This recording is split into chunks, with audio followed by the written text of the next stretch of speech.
JBJ is me and Phil. Me and Phil. Phil Jones owns the studio. It's his building.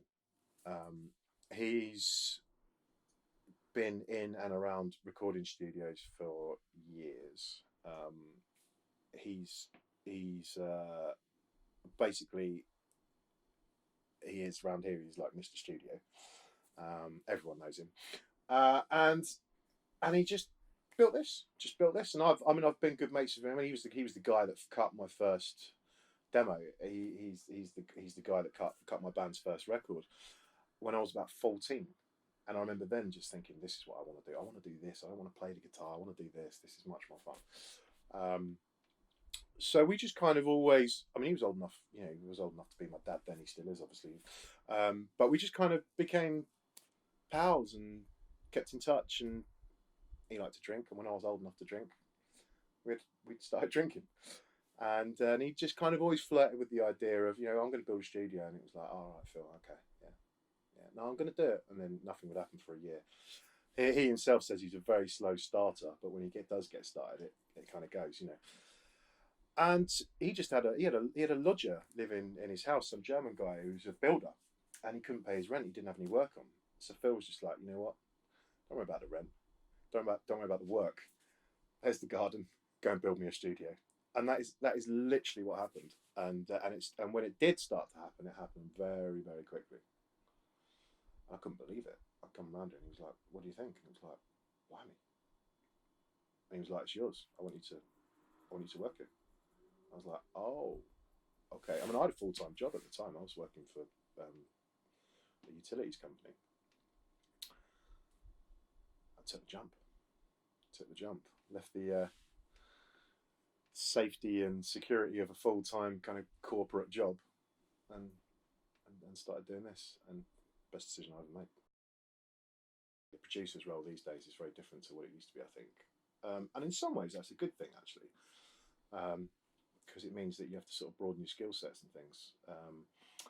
But I'm pretty hands-on. Like I'm quite often kind of on the desk plugging mics in, guitar strapped around me, singing backing vocals, on the piano. I mean, I'm quite musical.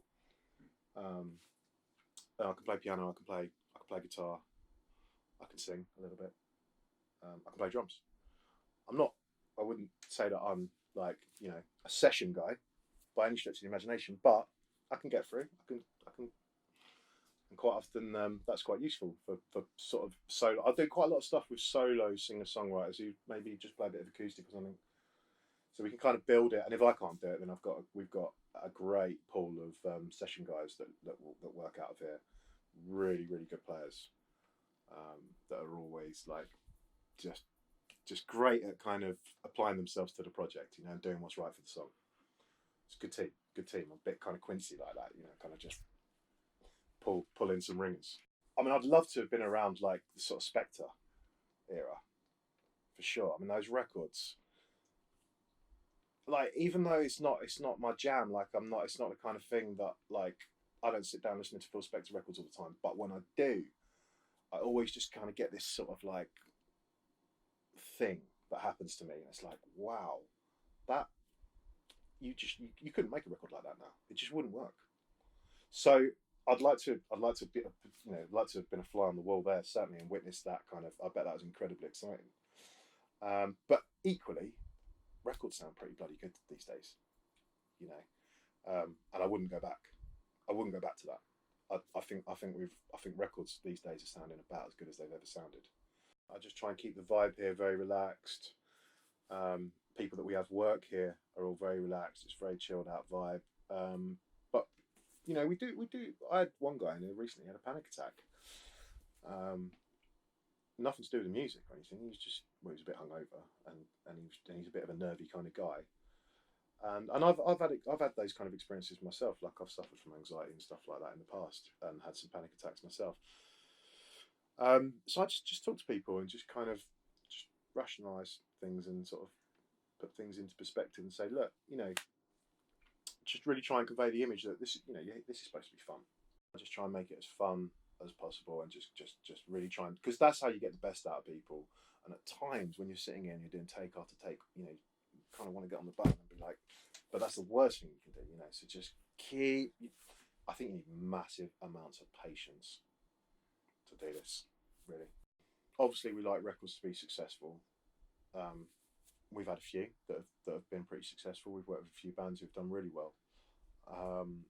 That have records that have been made in here. You know, we've had, you know, there's a few tracks last year that were Radio 1 playlisted, that were made here. That's quite an achievement. We're very proud of that. And Radio 2 as well. And we just want more of that. We're hungry for that. You know, we want this to be the place where people think we've got a reasonable chance of getting it on radio if we make it with these guys. You know. Basically, as I said earlier on, we're just incredibly competitive. We love making records. We love working with different people, and it's the best job in the world when it works. Obviously, the kind of centerpiece, the heart of the studio is the SSL. As I said, we kind of tried out all the other options, and this just seemed to be the best desk for us. I've always loved the SSL sound anyway, and this just kind of delivers and packs a massive punch. And the bus compressor obviously is just that's I think that's probably my favourite thing on the desk actually. I just really, something about the summing and going into that just really sounds good. And then we've got some recently acquired. I told you the story about the guy that bought this down for us to buy, and then he also bought this, Not Stupid. And we ended up buying both because we just fell in love with them. I think this is probably the best compressor I've ever used in my life. It's the Retro 176. It's a Tube 1176. It's phenomenal. You'll probably seen these in every recording studio that you've ever been to. It's just a staple piece of equipment, isn't it? The Thermionic. Bought this off Matthew Herbert actually. Seems to be doing quite well. I think he won a Brit.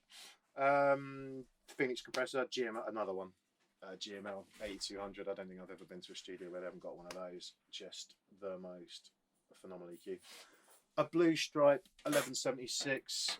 Actually, Chenzo got me onto this guy. Jonathan Morbin, hand built 1176 compressor. Fern. You know Fern? Fern VT2 tube preamp. In fact, I always say to Phil, if that is my desert island piece of kit, you know, if everything got taken away, that would be the one piece of kit that I wouldn't let go. Phil's had that from the days of the old recording studio that he used to have years ago. Let's take a break for the most important piece of studio. He's the best bit of equipment. I've got 2 minutes of tape left. Yeah. 1960, another SSL bus compressor there, and 2 recently upgraded converters to the Focusrite Red Notes, and been really happy with those. And we've got some decent mics as well, nice mic as well.